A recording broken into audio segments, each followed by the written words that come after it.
Friends, अभी तक हमने मेथड लॉजिक में जो भी सीखा उसका एप्लीकेशन क्या होगा। वो एप्लीकेशन क्या है, हम उसका एप्लीकेशन स्विचिंग सर्किट में यूज करते हैं। स्विचिंग सर्किट में क्या है, हम कंजंक्शन और डिसजंक्शन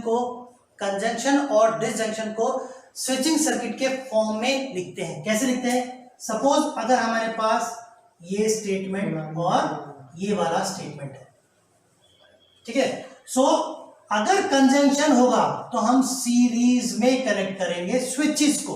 मैंने क्या बोला, स्विचिंग सर्किट एप्लीकेशन है तो स्विचेस को सीरीज में कनेक्ट करेंगे, ठीक है। तो इसका मैं एक हल्का सा बना भी देता हूं। ये मैंने स्विचेस, ये S1 और S2, P के लिए हम S1 को यूज करेंगे और Q को हम S2 स्विच यूज करेंगे। और क्योंकि यहां पर कंजंक्शन यूज होता है, हम इसको सीरीज में यूज करेंगे, सीरीज में कनेक्ट करेंगे। लेकिन अगर डिसजंक्शन होगा तो ये स्विचेस हम पैरेलल में कनेक्ट करेंगे। क्लियर हो गया, ये स्विचेस हम पैरेलल में कनेक्ट करेंगे। सीरीज मतलब कंजंक्शन, पैरेलल मतलब डिसजंक्शन, ये याद रखिएगा। अब आपको यहां पर मैंने जो S1 S2 और S1 S2 यूज किया है, उसको कभी भी हम सिंबॉलिक फॉर्म से स्विचिंग या स्विचिंग से सिंबॉलिक फॉर्म करते हैं तो हम एज्यूम करते हैं, क्या एज्यूम करते हैं, P, सपोज यहां पर कितने हैं, PQR। सो PQR और क्या है, निगेशन R और निगेशन Q है। इनको हमें एज्यूम करना है कि switch S1 is closed. Clear हो गया, switch S1 is close P के लिए। Q के लिए क्या करना पड़ेगा, स्विच S2 इज क्लोज्ड, ठीक है। और R के लिए स्विच S3 इज क्लोज्ड। अब क्योंकि जब निगेशन आता है तो निगेशन में आपको स्विच का नेम तो वही रहेगा S3, बट डैश लगाना है। सेम वे स्विच वही रहेगा बट डैश लगाना है। अब ये तो छोटे कंपाउंड स्टेटमेंट के हमारे पास, यदि अब स्टेटमेंट पैटर्न होगा तो उसका कैसे स्विचिंग सर्किट बनाएंगे मैं वो बताता हूं। ओके, अभी इसको क्योंकि यहां पर ब्रैकेट में एनक्लोज है तो ब्रैकेट का बहुत बड़ा यूज है। जैसे आपने बॉर्ड वाइज भी सुना होगा, तो हमें ब्रैकेट वाइज इसको बनाना है। क्लियर हो गया, ब्रैकेट वाइज। तो यहां पर P पहले है तो हम एक P के लिए एक छोटा सा हम स्विच लगा देते हैं इधर। अब कंजंक्शन है तो कंजंक्शन क्या होगा, सीरीज में बनाएंगे, लेकिन यहां पर आप देख सकते हैं ये पैरेलल है तो इसलिए मैंने यहां पर दो स्विचेस ऐसे करके बनाए। क्लियर हो गया, ये S2 हो गया, ये S3 हो गया, ये S1 हो गया। S1 is in series with two disjunction means two other switches which are connected in parallel. I repeat, S1 is connected in series with two other switches S2 and S3 which are connected in parallel. तो ये इसका एक तरह से हमने switching circuit बनाया। लेकिन अब ये जो ब्रैकेट है उसका भी यूज करना है, लेकिन दोनों के ब्रैकेट में क्या है, डिसजंक्शन है। तो डिसजंक्शन मतलब पैरेलल में करना है।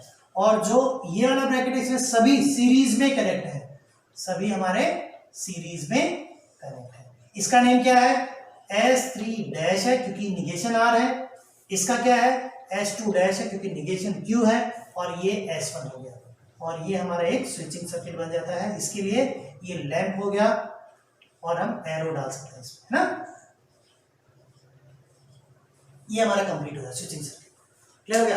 अब एक्चुअली क्वेश्चन ये भी आता है, एक तो क्वेश्चन ये क्या हो गया, ये इसका एक्चुअली टॉपिक क्या हो जाएगा, एप्लीकेशन। क्या है,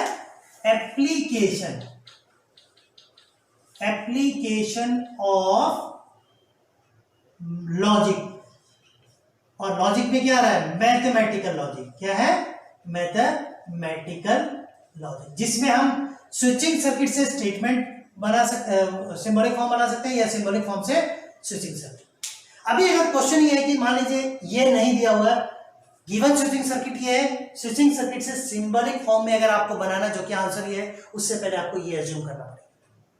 अब हमने ये कवर अप कर लिया। सेम है, अगर वाइस वर्सा भी जा सकते हैं, हम इसमें वाइस वर्सा भी जा सकते हैं। अब अगला पार्ट इसमें क्या आता है, सपोज ये स्विचिंग सर्किट आपको दिया और वो क्वेश्चन में ये पूछा जाता है या पूछा जाता है कि क्या इसका ऑल्टरनेटिव क्या लिखना है, ऑल्टरनेटिव इक्विवेलेंट क्या है, इक्विवेलेंट सिंप्लीफाइड स्विचिंग सर्किट क्या होगा, और draw the alternative equivalent simplified switching circuit for this switching circuit. और सिंप्लीफाई का मतलब क्या है, हमें रिड्यूस करना, क्या है, रिड्यूस करना। इसका हमने, लेकिन ये करने के लिए हमें इससे इसमें कन्वर्ट करना है सिंबॉलिक फॉर्म में, फिर लॉस का यूज करके इसको रिड्यूस करना है। तो अभी हम यहाँ पर लॉस का यूज करते हुए इसको रिड्यूस करेंगे, ठीक है। सो अभी मैं डायरेक्ट इसको सॉल्व कर देता हूं। क्वेश्चन देख लीजिए, अभी क्या है, मैंने दो पार्ट में कवर किया है इसको, स्विचिंग सर्किट से सिंबॉलिक फॉर्म या सिंबॉलिक फॉर्म से स्विचिंग सर्किट के बीच में इंटरमीडिएट आएगा, जो कि अभी मैंने रेज किया है। और अगर क्वेश्चन आता है कि गिवन स्विचिंग सर्किट है आपके पास और उसका हमें क्या है, alternative equivalent simplified switching circuit बनाना है, तो उसके लिए सिंबॉलिक फॉर्म आपको बनाना पड़ेगा और उसको रिड्यूस करना पड़ेगा बाय यूजिंग लॉस। तो रिडक्शन में क्या करना पड़ेगा, आप एक तरह से हम क्या कर रहे हैं, रिडक्शन में मतलब क्या हो गया, एक तरह से हम यानी रिड्यूस करने के लिए क्या करना है, कैलकुलेशन कर रहे हैं। कैलकुलेशन के लिए क्या करना पड़ेगा, हमें कॉमन सर्च आउट करते हैं हम। तो यहाँ पर कॉमन क्या है, पी है। तो सबसे पहले मैं पी जो कि यहाँ पर लेफ्ट हैंड साइड में है, तो इसको भी लेफ्ट हैंड साइड में लेता हूँ, ठीक है। बट उससे पहले इसको मुझे एसोसिएटिव करना पड़ेगा, एसोसिएटिव लॉ यूज करना पड़ेगा। एसोसिएटिव लॉ कैसे यूज करेंगे, तो मैं डायरेक्टली पहले यहाँ पर एसोसिएटिव लॉ यूज करके इसको ब्रैकेट में ले लेता हूं। तो ये मैंने एसोसिएटिव लॉ यूज किया, और जो लॉ यूज किया मैं यहाँ पर लिख भी देता हूं, क्योंकि ये जस्टिफिकेशन के साथ करना होता है और इसमें कोई चेंज नहीं होगा। तो ये हम एज इट इज लिख देंगे, नो चेंज। तो हमारा फर्स्ट पार्ट हो गया। अच्छा, अभी एक चीज ध्यान देनी होगी, डिसजंक्शन है ना, यहाँ पर ये कंजंक्शन के लिए हमारे पास सीरीज में हो गया, ओके, और कंजंक्शन के लिए हमारे पास सीरीज में हो गया, तो ये सीरीज है। तो एक चीज यहाँ पर करेक्ट करनी होगी, क्या, ये तो पैरेलल में, हाँ, ओके, नहीं ठीक है ना, हाँ ठीक है, डिसजंक्शन के लिए पैरेलल, करेक्ट, ओके। अभी नेक्स्ट स्टेप में हमें क्या करना है, ये जो एसोसिएटिव बना है इसको लेफ्ट साइड में लाने के लिए कम्यूटेटिव लॉ यूज करेंगे। कम्यूटेटिव लॉ में no change in this bracket, will be writing like this only, इसमें भी कोई चेंज नहीं होगा। बट यहां पर आप क्या लिखेंगे, P conjunction negation R conjunction negation Q, as it is लिखना है। बट हमारा जो पर्पस था पी को लेफ्ट साइड लेके आने के लिए, हमने वो सॉल्व कर लिया ना, negation R conjunction negation Q. कौन सा लॉ यूज किया, कम्यूटेटिव। तो यहां लिखना है कम्यूटेटिव,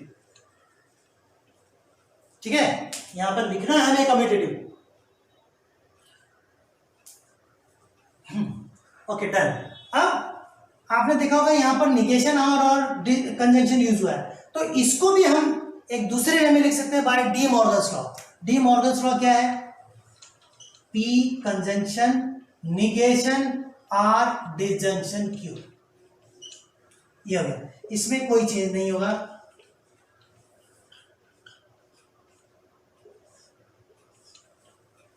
ये कौन सा डी मॉर्गन्स लॉ यूज हुआ, यहां पर हम डी मॉर्गन्स लॉ लिख देते हैं, बट ये कैपिटल में लिखना है, D Morgan's law. De Morgan's law में कौन सा लॉ यूज किया, negation of disjunction, negation of disjunction use किया, ठीक है, निगेशन ऑफ डिसजंक्शन। देखिए आप अगर इससे ऊपर की तरफ जाते हैं तो सेम आपको लॉज वेरीफाई हो जाए, ओके। अब क्योंकि हमने कॉमन लेफ्ट हैंड साइड में लिया है, तो इस कॉमन का हम यूज करेंगे। यूज करने के लिए क्या है, इसको हम पहले लिख देंगे, ठीक है। ये पहले लिखने के बाद हमें क्या करना है, पी लिखना है, ठीक है। अभी हमारे पास यहां कॉमन लिखने के लिए, कॉमन लिखने के स्टेप लिखने के बाद मैं आपको बताऊंगा कि ये मतलब कि आप रिवर्स जाएंगे तो आपको डिस्ट्रीब्यूटिव लॉ यूज होगा। तो यहां पर क्या लिखना है, ये कंजंक्शन लिखा, ये वाला। अब ये स्टेटमेंट लिखना है, वो क्या है, डिसजंक्शन आर, फिर से ये डिसजंक्शन लिखना है, और निगेशन आर डिसजंक्शन क्यू लिखना है, ठीक है। अब जो ये लिखा है, कौन सा लॉ हमने यूज किया, डिस्ट्रीब्यूटिव, कौन सा, डिस्ट्रीब्यूटिव लॉ यूज किया है। अब डिस्ट्रीब्यूटिव लॉ यूज करने के लिए देखो, अगर आप इसको इससे मल्टीप्लाई करें, लिटिल वर्ड यूज किया है, मल्टीप्लाई करेंगे, देखिए टर्म आ गया, ये डिस्टिंक्शन एज इट इज आ गया, फिर से आप इसको इससे मल्टीप्लाई करें तो ये हमारे पास आ जाता है, ठीक है, वाइस वर्सा। डन। अभी एक चीज और आपको क्या ध्यान देनी है, देखो यहां पर क्यू डिसजंक्शन आ रहा है, इधर आर डिसजंक्शन क्यू, लेकिन इससे पहले नेगेशन लगा, तो स्टेटमेंट तो सेम होना चाहिए, तो हम इसमें कम्यूटेटिव लॉ यूज करेंगे। सो कम्यूटेटिव लॉ यूज करने के लिए no change in other thing, so Q disjunction R, disjunction negation, Q disjunction R, ये सिमिलर पैटर्न होना चाहिए, ठीक है। ऑफ कोर्स वो सेम ही है, लेकिन हमें लॉ यूज करके उसको सिमिलर करना है, तो यहां पर हमें कम्यूटेटिव लॉ यूज किया, ठीक है। अब इसका आंसर क्या होता है, ठीक है, अब इसका आंसर क्या होता है, अभी मैंने जो 2 बार स्ट्रेस किया कि इसका आंसर क्या होता है, तो आपने लॉज को देखा क्या, कौन सा लॉ यूज होगा इधर, दोनों स्टेटमेंट सेम है, देखिए ब्रैकेट दोनों में सेम है, लेकिन नेगेशन यूज है, और रिड्यूस करने मतलब क्या हो गया, कॉम्प्लीमेंट लॉ। तो यहां पर आपको कॉम्प्लीमेंट लॉ यूज करेंगे, तो आप कॉम्प्लीमेंट लॉ रेफर कर सकते हैं बुक में, तो यहां पर क्या हो जाएगा, ट्रू हो जाएगा, क्या हो जाएगा, ट्रू। सो पी कंजंक्शन ट्रू हो गया, कौन सा लॉ यूज हुआ, कॉम्प्लीमेंट लॉ।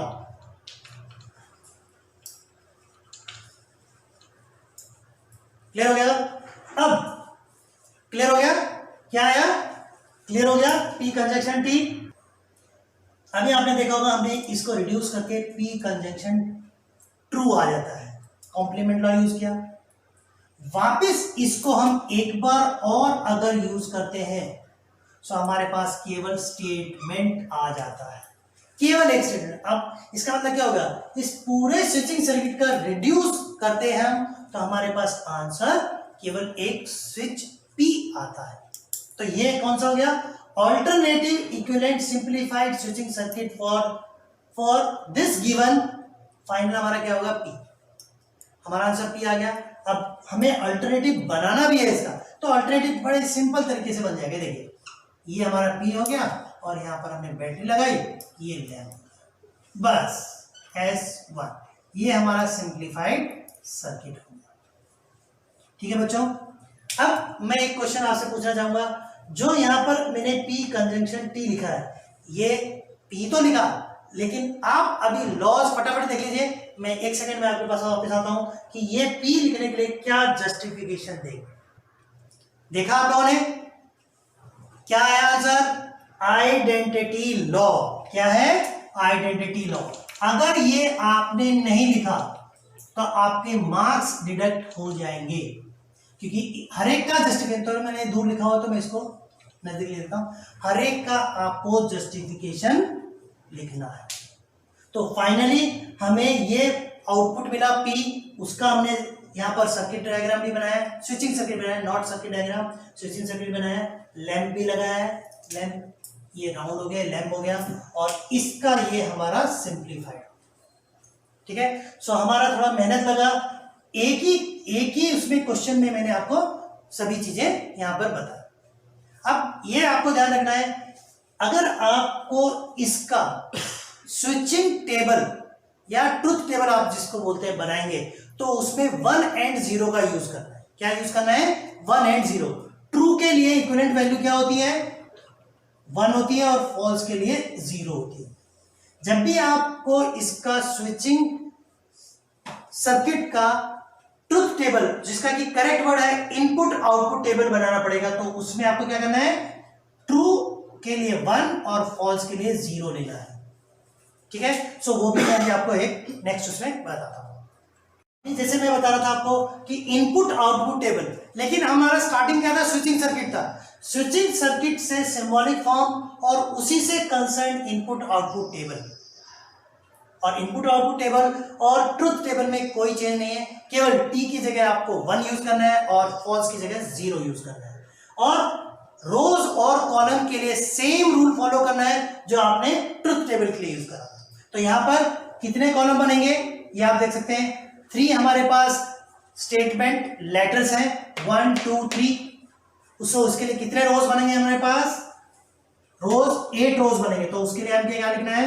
1 1 1 1 0 0 0 0। क्यों? क्योंकि इनपुट आउटपुट टेबल के लिए 1 और 0 ही यूज करना है, ट्रू एंड फॉल्स। ठीक है, 4 1 4 zeros, 2 1 2 zeros, 2 1 2 zeros। फिर यहां पर 1 0 1 0 1 0 1 0। ये तो आप लोगों ने सीख लिया होगा। अभी ये मैंने कंप्लीट करने के बाद जो कॉलम बनाए उनका जस्टिफिकेशन क्या है। 3 हमारे पास स्टेटमेंट लेटर्स है, 3 plus connective use. Connective use कितने? 1 2, ठीक है, 3 4 5 6, 6 प्लस 3 9 हो गए। लेकिन एक क्या होगा, हमारे को इस कंसोलिडेटेड का भी यूज करना है। ठीक है, 1 2 3 4 5 6 7। बट 7 में ये हमारा ऑलरेडी पी हमारा रिपीट हो रखा है इधर, तो हमारे केवल कितने बनेंगे? 9 ही बनेंगे। ठीक है, यानी 6 प्लस 3 1 2 3 4 5 6। ये काउंट हो गया ना। अगर कुछ बचता तो हम यहाँ पर इंक्रीज डिक्रीज कर सकते हैं। तो हम step by step, suppose Q disjunction R, Q disjunction R में ये आता है, तो डिजंक्शन है तो एक भी 1 होगा तो 1 हो जाता है, ये भी 1 हो गया, ये भी 1 हो गया, ये 0, ये 1, ये 1, ये 1 और ये 0 हो गया। अभी इसको किसके साथ यूज करना है? पी के साथ। वापिस ये दोनों का फर्स्ट एंड ये वाला 1 एंड 1 का 1 आंसर आएगा, 1 एंड 1 का फिर से 1 आंसर आएगा, 1 एंड 1 का फिर से आंसर 1 आएगा, 1 एंड 0 का भी 1 आएगा। नहीं, अगर कंजंक्शन है तो एक भी अगर 0 हुआ तो हमारा आंसर क्या आएगा? 0। तो यहां पर 0 था, इसको 0 आ गया। फिर यहां पर भी 0 है तो इसका भी आंसर 0 आएगा। ये चारों 0 तो हम विदाउट एनी थिंकिंग 0 लिख सकते हैं। ठीक है, अब निगेशन आधे का हमारा ये कंप्लीट हो गया। पहले हमने ये लिखा, ये कंप्लीट हो गया ब्रैकेट। उसके बाद इस ब्रैकेट में सबसे पहले निगेशन आर मैंने एसोसिएट भी कर दिया। ठीक है, यहां पर एसोसिएट कर दिया। तो निगेशन आर के लिए ये हो गया। निगेशन आर क्या है? ये आर है, तो मैं यहां पर क्या चेंज करूंगा? 1 का 0, फिर 1, फिर 0 1 0 1 0 1। ठीक है, इसको मैंने आर को निगेशन कर दिया। ऐसे ही क्यू का निगेशन करना है, तो क्यू हमारे पास क्या है? डबल 1। सो यहां पर 0 0 1 1 0 0 1 1, इसका भी निगेशन कर दिया। अब इसको सॉल्यूशन करना है, तो हम देख लेंगे अगर हमारे कॉलम में थोड़ा इंक्रीज डिक्रीज होगा तो हम लेंथ इंक्रीज कर सकते हैं यहाँ पर। So negation R, conjunction, negation Q.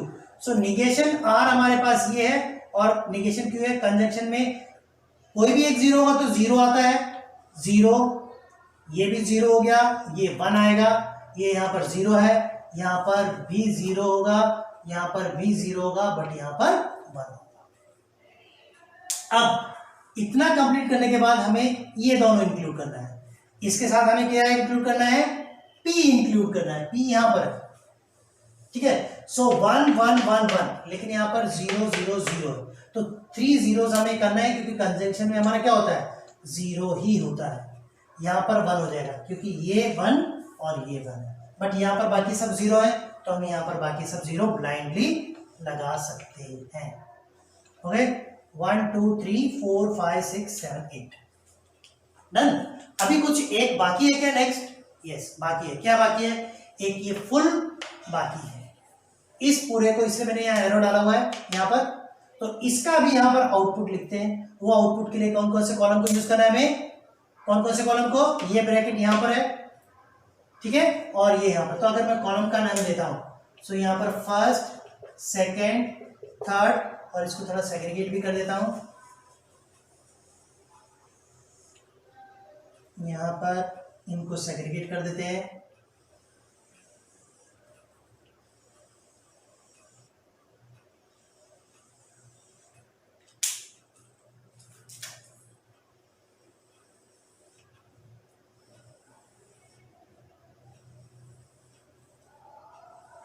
ये segregate, first, second, third, fourth, fifth, sixth, seventh, eighth, 9 और यहां पर 10।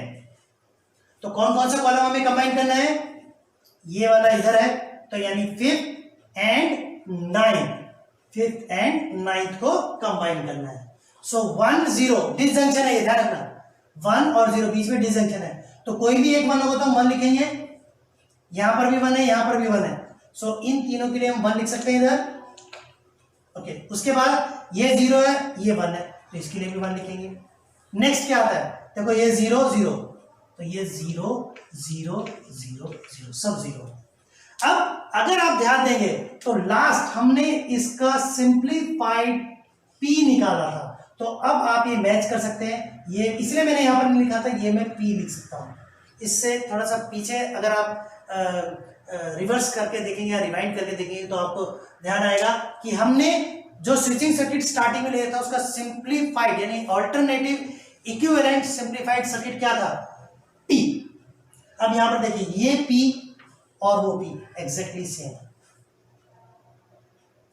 जैसे आप यहां देखते हैं कि ये दोनों सेम है, इट मींस हमने करेक्ट ट्रुथ टेबल नहीं इनपुट आउटपुट टेबल बनाया, क्योंकि स्विचिंग सर्किट होगा तो हमेशा इनपुट आउटपुट टेबल होगा।